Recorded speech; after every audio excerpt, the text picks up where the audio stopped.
Steve Weiss Music. Welcome to Marimba One. Thank you for coming here.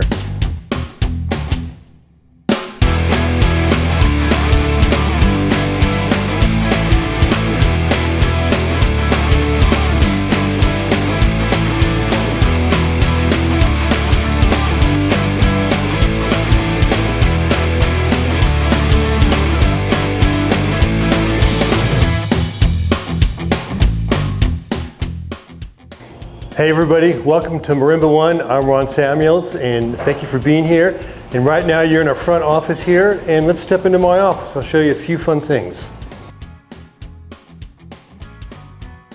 So we're in my office right now, and I'd like to show you what was the inspiration for Bossa Brava resonators. And it's actually this balafone that I built in the 1990s. And check out the sound of this low G. It's just an amazing sound. It's so rich and warm and dark.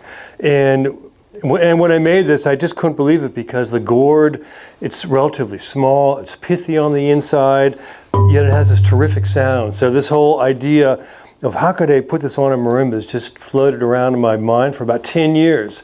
And then eventually I figured it out when we introduced the Bossa Brava resonators. So when I was making balafons, I had to be a serious collector of gourd. So I found this gourd and I just thought it was so amazingly beautiful. And a year and a half ago, in January of 2023, we had a large earthquake.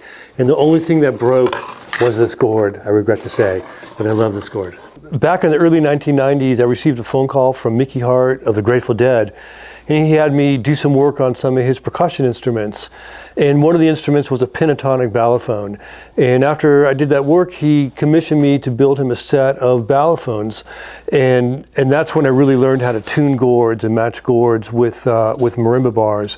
And that's when I was actually first exposed to how amazing gourds can sound, in that a round gourd is going to attenuate the overtones and concentrate the fundamental. And from all of that work, that led me to the Bossa Brava resonators.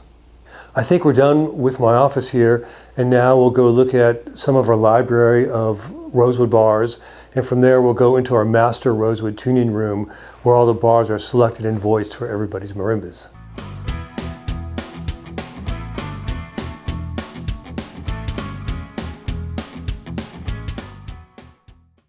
Hey, so right now we're here at our library of our Rosewood bars, part of our library of the Rosewood bars. And what we have here is bars that are, we believe that they're going to be concert quality marimba bars, and they're rough tuned. All the holes have been drilled, the ends are chamfered.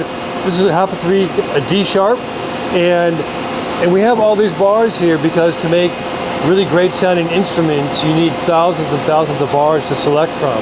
And that all points to voicing.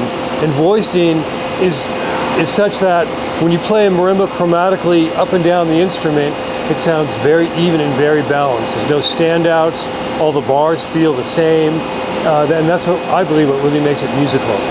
All of these bars here are rough tuned, and which means that they all have the arch right here, and they're within about a semitone of their final destination note. And that would include the fundamental frequency, double octave, and 10th, and sometimes the 19th, depending how low the bar goes. So now I'm going to take you over to where we're cutting some of our educational tone bars made out of Paduke. Come with me.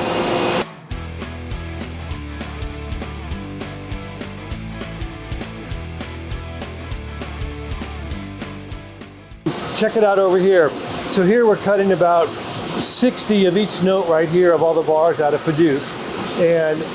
And what we do next is, after we cut the bars, we sound check each note to make sure that we're happy with it, essentially. So if a bar is dead, of course we toss it. And if any other flaws in the bar, we won't use it. But we're checking for sound quality is what we're really doing over here. Essentially, anything that we're not happy with, we don't use. And that's before it's even arched out. And then after it's arched out and tuned, we check it, of course, again many times, and always making sure that it's musical. And even on our educational instruments, we voice all the keyboards, so as you play, they're always even and balanced. So we're in our master tuning room right now, and all the bars in this room have been tuned within a quarter of a tone, and all been vetted essentially. So They're either going to be a traditional, an enhanced, or premium bar. And what you see these cabinets over here and throughout this room. And basically, we don't just have, for example, one D, we have like many Ds, and D sharps and E's and F's. And what we do is we blend the keyboards together so that we can make everything as even as possible. If you only have a few different keyboards, your selection is so limited. And so here there's probably, I don't know, roughly 35 or so sets of 5-octave bars in here. And in the Rosewood library we first showed you, there's probably 60 to 80 more bars out there. So when we're setting up a keyboard, we start with the high C, the C7, and then we find a B that matches well, and then an A sharp, A, and on down. And if there's any bars we don't like, what we'll do is we'll go to the library and we'll go ahead and grab several of those, tune those down, and find the ones that best fit in. And that's how we've evolved our voicing of the instruments, so that you have many bars with which to select from, and that's what's really driven us to have a large volume of Rosewood in inventory, so we can always keep making lots of bars. When I started Marimba One, I was the tuner of Marimba One for many years, and eventually I hired this one particular person who became really the Marimba One master tuner. And I trained him, and he has a stellar ear. He's got an excellent sensibility about him. And he actually went to luthier school. And so Brian has been the Marimba One master tuner for over 20 years. And so the Marimba One instruments you've been hearing for the past 20 plus years have really been his vision of sound. We always discuss things. I believe we hear things in the same way, and we know how to articulate sound so that if there's a question, we can really closely identify it. The more we started to voice our keyboards and listen closer and closer, the more I realized we needed to have more bars with which to select from, and that's what actually drove me to source Rosewood directly in Central America, so we could have much more control over our source of Rosewood and also produce a greater volume of bars, so we always have this very significant library of tune bars from which to select out instruments. Okay, so here is a low E bar and a rather beautiful piece of Rosewood, and we use strobe tuners, 12-wheel strobe tuners, and we like to use two 12-wheel strobe tuners simultaneously so we can see all the harmonics that we want to be looking at. And the basic harmonics on a marimba bar are, you have the fundamental, and you can see here, you can see E here. Check this out here. There it is. See how it's, now here's the double octave. Are you catching that? Oh yeah. There's the E, and now there's a 10th tuned in there, which I'm going to dampen in another spot. The 10th's going to be a G sharp. There it is up there, and slightly stretched sharp. And along with tuning the longitudinal vibrations of the bars, there's also, if you imagine the bar, there's a line down the middle, and one half tends to ring higher or lower than the other half, although this one actually, there's a slight little adjustment here to balance the two. And the idea of balancing the bar is that if you've ever played a marimba bar, that when you strike it, it sounds like there's two notes that are, you know, roughly a quarter tone away from each other, and the bar self-cancels itself out. So one of the arts of tuning marimba bars is making sure that the bar is vibrating in unison. So you could have an amazing piece of rosewood. This is a terrific piece of rosewood, and if it's not tuned properly, it won't ring well. So just because you start with a great piece of rosewood does not necessarily mean in any way that it's going to have a great sound. So the job of the tuner is to essentially get this piece of wood to relax. That's the whole idea. And on different ranges of the marimba, from the high C down, particularly the higher end of the marimba, there's all these different behaviors of the wood. And at the top octave and a half, there's a torsional twisting of the piece of wood. And so there's different tricks we have for identifying that and then tuning that out, so once again it rings in unison. And so that's how I always think of tuning, is getting the piece of wood to relax, and when it relaxes, it'll ring the longest. As we voice the rosewood, the marimba bars on the instruments, we also went to great lengths to learn, to teach ourselves how to voice the resonators. So check out these bass resonators here. If you look inside this D, we have a D and a C sharp right here. If you look inside here, you can see there's actually a little resonator that is sitting sideways inside of there. And that little resonator you could think of as essentially a harmonic vacuum cleaner. And what it does is it takes unwanted harmonics that would basically make the sound unmusical, and instead of amplifying them, it actually completely attenuates them. So this is our system here that we actually invented for our instruments that do this. And we also have another system for Bossa Brava resonators that we can do the same thing on. We can attenuate unwanted harmonics, and we're able to diffuse harmonics that aren't musical. So we have all these like tricks up our sleeve of how we can essentially shape the sound to keep it as musical as possible.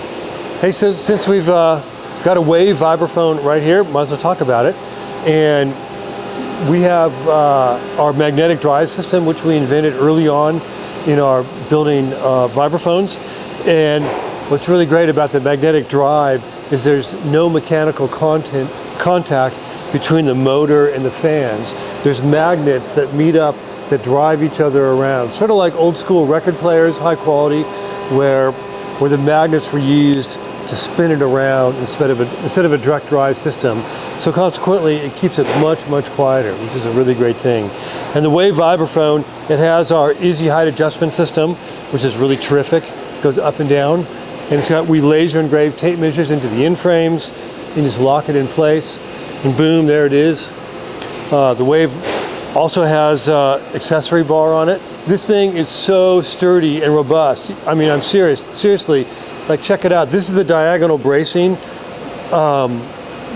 We engineered our whole Wave series instruments so that you could, push them off curves. You could treat them roughly, and they're always going to be in great, great shape. And there's really nothing to bend here. It's just extremely sturdy. Here's a 5-octave marimba with 100% recyclable material in terms of the packing. No styrofoam, nothing for the landfill, except for the stretchy wrap. But everything else can be recycled. Here's our kiln, and we use this for drying the rosewood. And what happens with the rosewood, it comes here and we sticker it, which means we put all these pieces of wood here, these slats of wood between it so air can move through it for a couple years. And then we put it in the kiln and we dry it. And then after that, we mold it, and then it's ready to use. So I'm standing here with our Jewel marimba frame, and basically it's got our wave lock hardware, quick release hardware. And if you look above me, you can see a Jewel marimba hoisted up above me, and it doesn't need the frame at all. You can suspend it by ropes. You just let it back down and it drops right in perfectly, and you lock it in. So here we have one of our 4-axis machining centers. And if you zoom up here, there it goes, check it out. It did a tool change, and beam bada boom, more action. So what we do, that particular shape there, that's one of our own proprietary extrusions. It's the exact size we want, with the radiuses we like. I always like radiuses, and with a good radius, what it'll mean is that the powder coat paint won't rub off. It's a little bit like on boats. You always want a lot of soft surfaces on boats so it holds the finish. And then what we do is we program the machine to drill holes, to make threads, all sorts of things to mate up with other parts.